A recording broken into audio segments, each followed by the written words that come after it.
Hi, I'm Sandi Genovese and welcome to the Scrapbook Showgram. Today we are talking about wheels and pop-ups and sliders. I tell you, if you didn't know better, you'd think we were talking baseball, but we're not. We're talking about photo projects, interactive photo projects that can feature your kids' school photos. And the one I want to show you first is the one that I call a slider. If you look closely, you can see my 4th and 5th grade photos and the school that I went to, Repetto. And then when I open it up, inside it features my 6th, my 7th, and my 8th grade photo.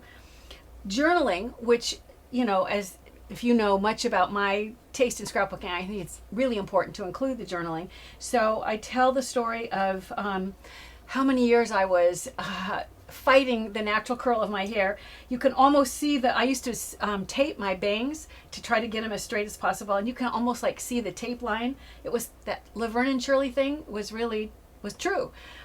So I tell that story here, and what's fun is it says pull. So here are my my photos from then, and then a more recent photo when you slide this around to reveal that final shot. So in order to make this, we need to look first at the actual background piece, which I've done out of, because the photos were all black and white, I liked the black and the kind of caramel color combination. So I started with a piece of paper, and my paper is 8 inches wide and it's 11 3/4 inches long. Now the first fold that you want to make, you want to come in 3 3/4 inches and fold it. Then you're going to just open it up and use this as a guide and bring the bottom up and fold it in until it just almost touches that first fold mark. And that will give you the basis, the fold lines for what will be, in this case, my school slider. In order, we'll look at decorating this in a minute, but first let's look at the actual construction.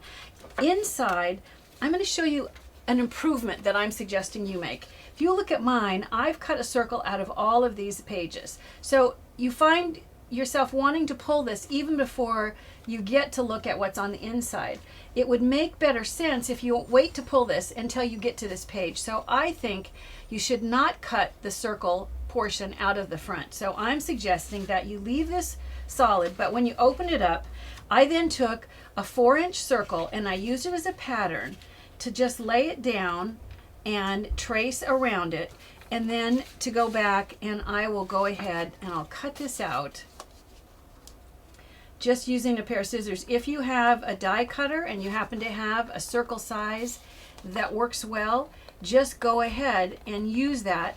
I'm cutting through the 2nd and the 3rd layer. The only layer that I'm ignoring is that top layer, so that in my new and improved version, I have the front layer and then the inside where we're going to be doing the slider. Now the slider has to be able to slide, so I need to cut this slit. Now for you to have an idea of where to place the slit, what I did is I came in from this edge, I came in 1 1/4 inches, and then I drew a 6-inch line, and I came up a 1/2 inch from the bottom. So those are the dimensions. A 1/2 inch from the bottom, you can draw a line, and then where to slice, where you want to stop and start that. It's 1 1/4 inches. 1 1/4 inches in from this edge. You draw your first line, and then just mark off 6 inches, and that will give you where you want to create that slit. I'm going to go ahead and I'm going to cut this in my trimmer. If you haven't seen me do this, or if you don't have one of these style of trimmers, oh my goodness, are you missing out? If I lay this down, this wire will line up perfectly with where you want to cut. So all I need to do is to slide this. I'll try to do this and move it all around so you can see. At this point, the pencil line is too far this way, and I'll slide it all the way under the wire. Here I've gone too far the other way. I want it to just line up, the pencil line, with the wire. And then I've marked the beginning and the end spot, and if you look at my cutter, I'm going to bring it and I'm going to start it further in than I need to. This indicates where it's going to start cutting. So I'm going to punch it down and I'm going to slide it along, and I'm going to lift this element in order to see, have I gone as far as I want to? Oh my goodness, you can see I'm way off here. I need to go quite a bit further.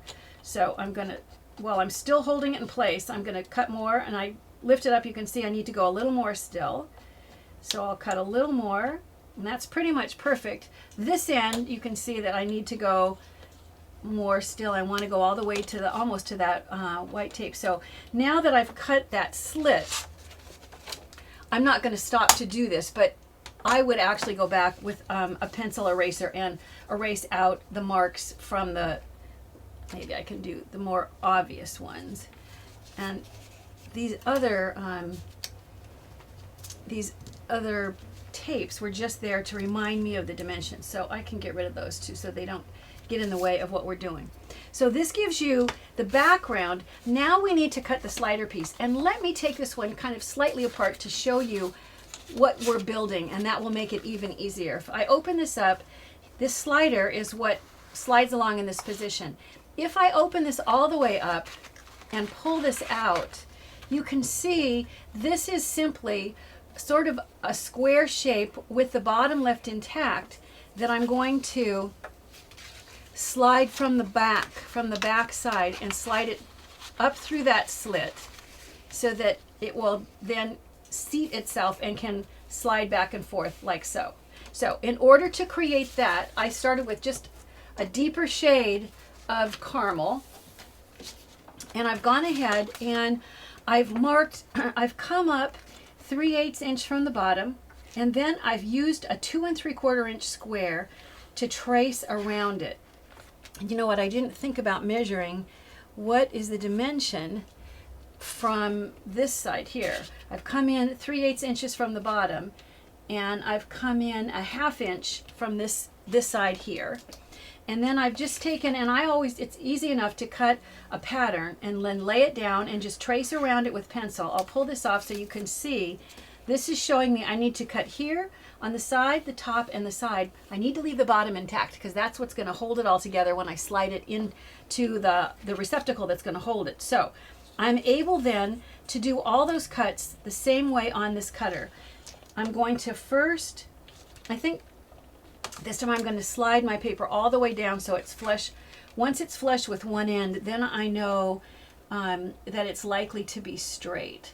So I'm going to, you can see that I'm not lined up with my pencil line yet. A little more, there we are. So here's where I'm going to hit my pencil line, and I'll start and I'll slide and then I'll lift to see how close am I. Little more. Okay, that's good. And this way I need to go just a hair more.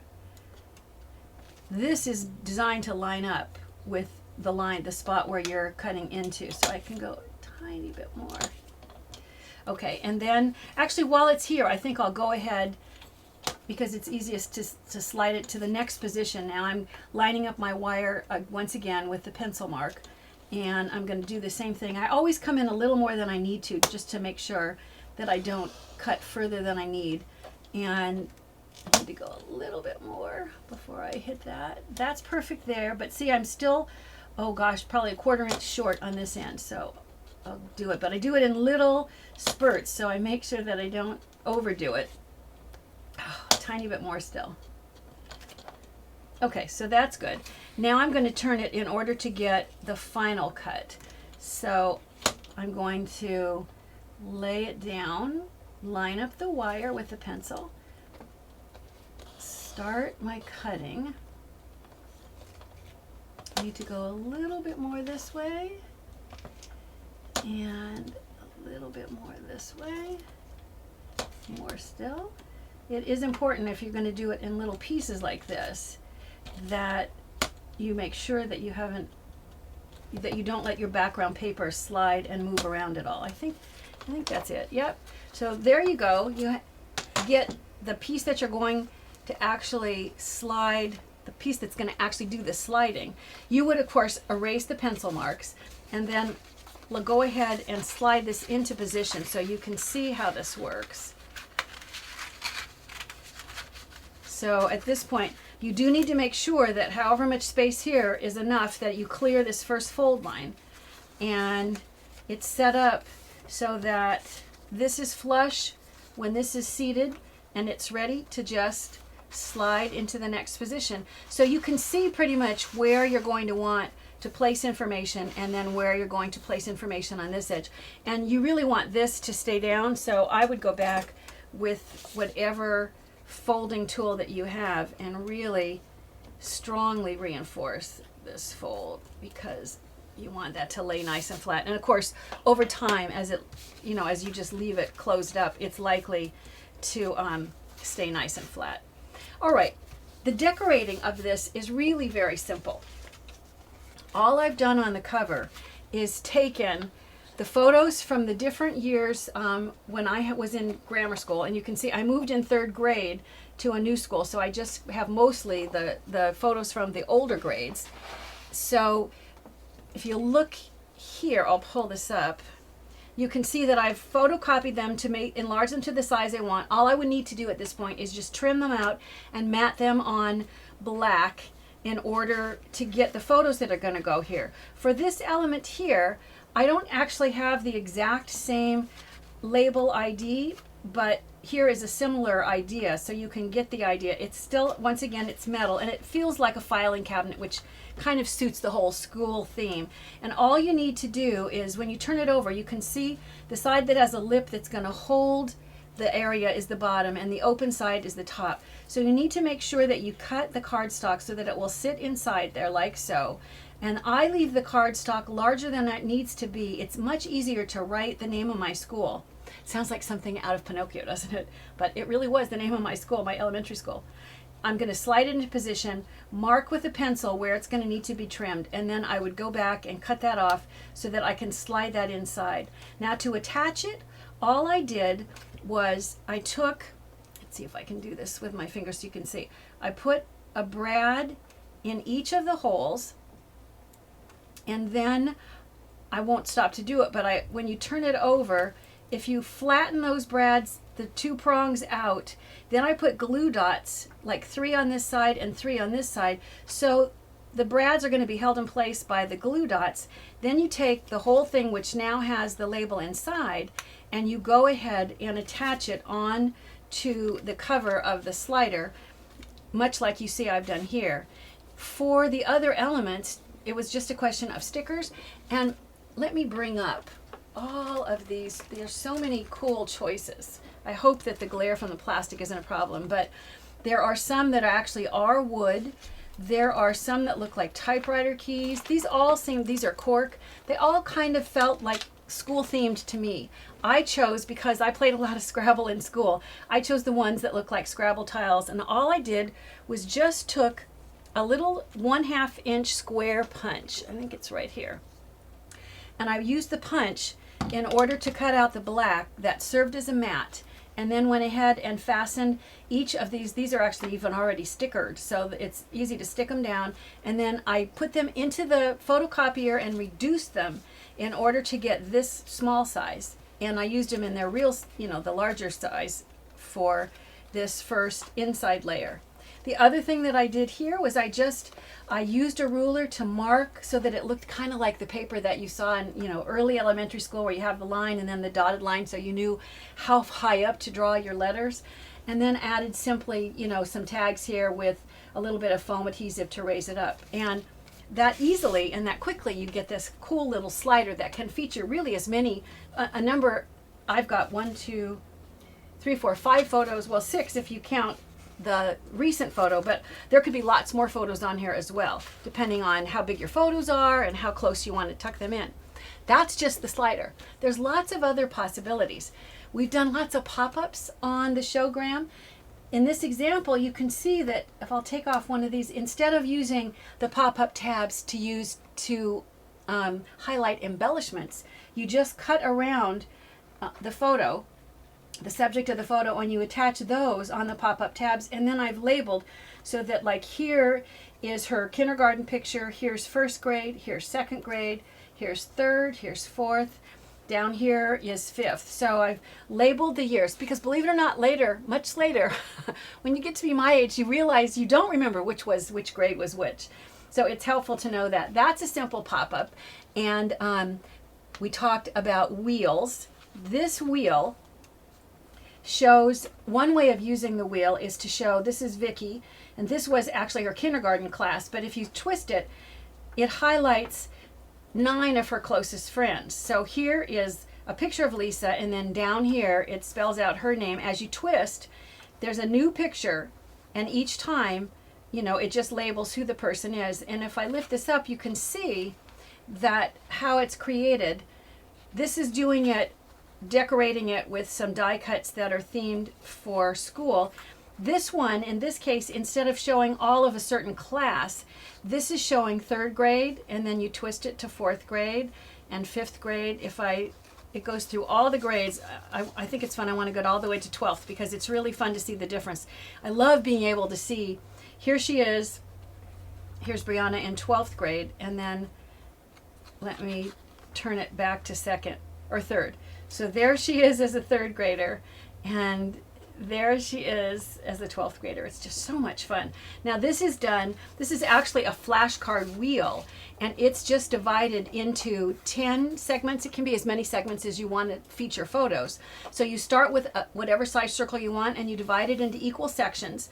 The top wheel is a matching shape, and you want to cut one piece out that will align with, if I do this so you can see, this cutout aligns with the lines from the segments behind. I don't know if you can see that that slight perforation, but this at the tip here, it follows this line. So you just, on your top wheel, you come in and cut out a section, and then if I take this, you cut a piece out that will line up down below. This matches this circle shape here. So if I were to bring this all the way around and come down here, it fits into that spot.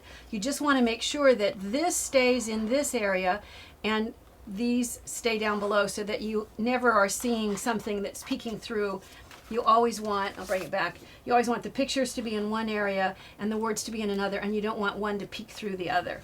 Now that's showing a wheel. The final one that I thought that I would show you is one, these are windows, and if you look at this example, I didn't have all of the every grade, so the youngest I had was 2nd grade, and I'll open that and you can see him, David, at 2nd grade, and then I missed, there's 3rd grade, and I missed 4th, here's 5th, I don't seem to, I do have 6th, and 7th, oh, and 8th, no 9th, but here's 10th, and here's 11th, 12th, so if I, it's fun once again, here he is in 12th grade, and here he is in 2nd grade.